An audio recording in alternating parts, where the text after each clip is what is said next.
Hello, welcome back to the channel. I hope you're having a beautiful week so far. You had a good weekend. I hope you all had a good game week 1.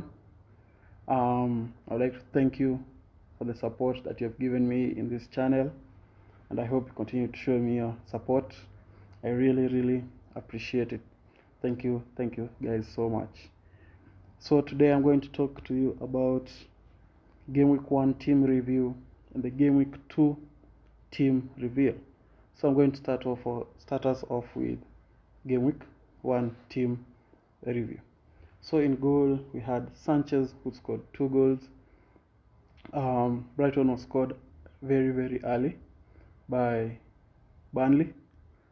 So I was just anticipating for save points, but after Brighton conceded, they went more attacking. So Burnley didn't have a lot of shots after scoring, so Sanchez didn't have a lot to do, so that's why he just got 2 points and no save points. Then to the defense we had Tsimikas and Trent, who managed to score 6 points after getting clean sheet against Norwich, which is not a bad return. But regarding the price of Trent, I was expecting more attacking returns, but I'll still take a 6 points, which is not so bad. And I hope next game he'll be able to get assist.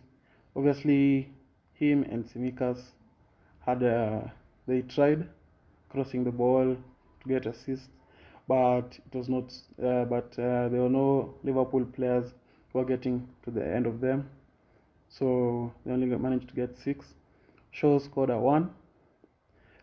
He picked up a yellow card late in the game. That's why he couldn't get at least a 2, but he got a 1. For sure, I'm not so sure about his attacking returns because Cavani is not there, and Greenwood is not that type of striker to score headers like Cavani, but maybe it will change. So Shaw, although he's on corners, the corners are not so good.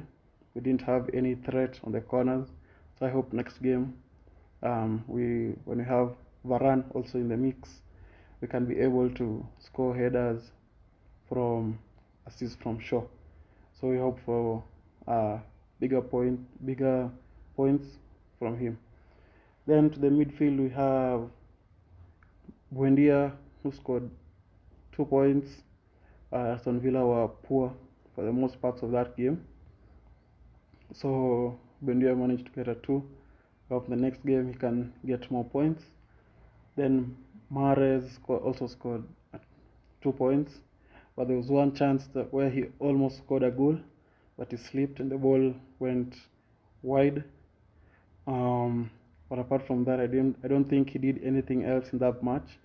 He was subbed out early, so I hope in the next game against Norwich he'll start and produce bigger points than the 2 he got. Then we have Ben Rama, who scored 12 points, goal and an assist, and 2 bonus points to give me 12 points, which is very good, and I think he'll stay in my team for a long time if you continue putting performances like that. Then you have Bruno, scored a hat-trick, 20 points, 3 bonus points. Can't really ask for more. 20 points, that's a very good points. Then Salah, 34, my captain, produced again, as he always produces. I love Salah in my fantasy Premier League. He's always that guy who produces points when you have no one else producing. So I hope it will be another good season from him. I'm able to produce more and more, and also hope for Bruno to produce more. Then to the striking we had Antonio and Ings. Antonio got a goal and an assist and 3 bonus points to give me 13 points. Although he missed a penalty, I'm still okay with 13 points. If we converted the penalty, we'll have more points than what we have, but it's still okay. Ings managed to score in the 97th minute via a very late penalty to give me 7 points, which is okay. We take that. 7 points, not bad. Then to the bench where we had Foster, Omobamidele, and Perika, who all scored 0. Nothing more can be said about them really.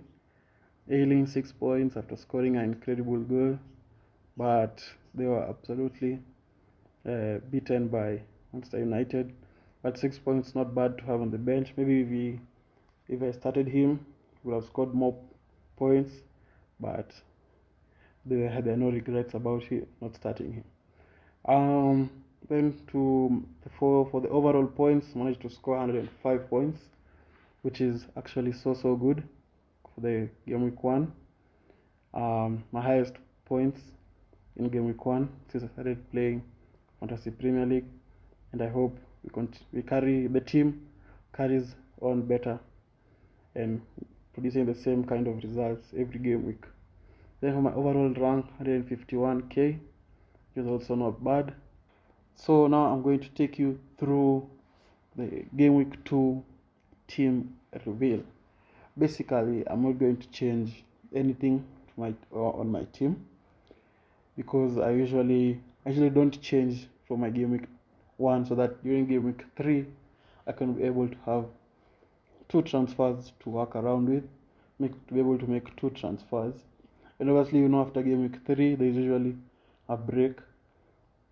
Injuries might happen, so you never know what's going to happen during the international break.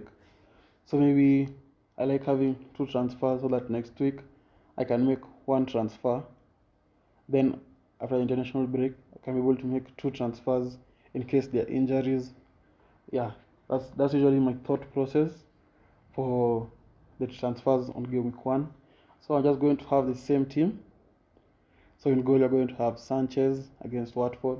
I hope that he can be able to get clean sheet during this game and not score early, or even if they score early, because Watford looked so good against Aston Villa.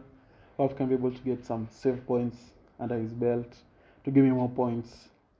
So the defense, Tsimikas and Trent can still continue doing what they did against Norwich, and hope this time that someone can be able to score from their crosses, so that they can be able to get assist points and a clean sheet.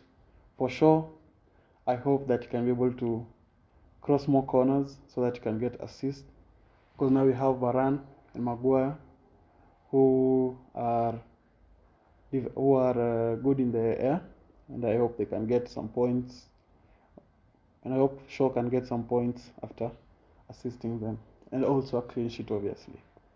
Then the midfield, I have Salah, Bruno, Buendia, Benrahma, Mahrez. So I hope Buendia and Mahrez can be able to score more points than they scored in game week 1, that they can be able to give me more points. Yeah, able to give me more points than they did in game week 1. Mahrez against Norwich, easy fixture. Hope can score some goals. Buendia against Newcastle.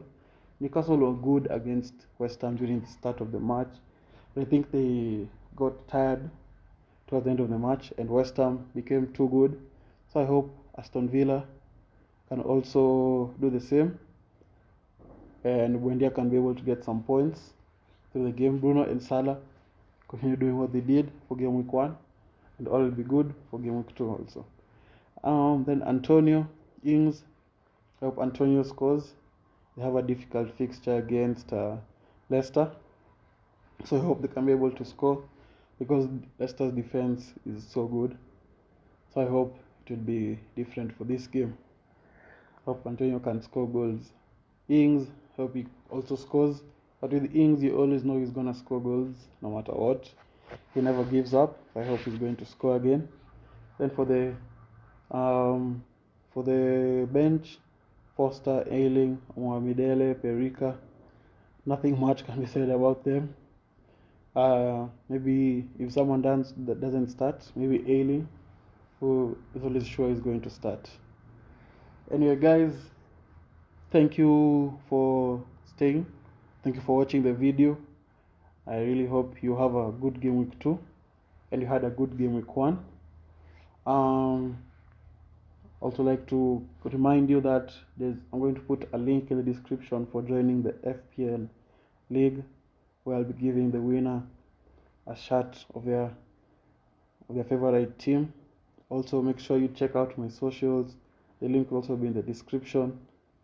Thank you and have a wonderful day. Bye bye and see you later.